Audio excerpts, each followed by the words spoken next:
আজকে করব আমি জামরুল মাখা। এটা কিন্তু আমাদের বাড়ির জামরুল।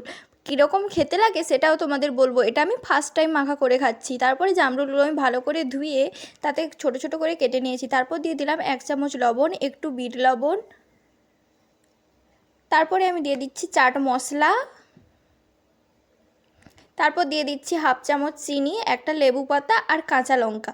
কাঁচা লঙ্কাটা দিয়ে কিন্তু আমি ভালো করে ডলে নিচ্ছি। কাঁচা লঙ্কাটা দিলে কিন্তু একটু ঝাল ঝাল হবে আর খেতে কিন্তু ভালো লাগবে। তারপরে আমি কাঁচা লঙ্কাটা আর লেবু পাতাটা ছিঁড়ে দিয়ে ভালো করে হাত দিয়ে মাখিয়ে নিচ্ছি। এবার আমি দিয়ে দেব মেন জিনিসটা, মানে মাখার মেন জিনিসটা আর কি, একটু কাসুন্দি।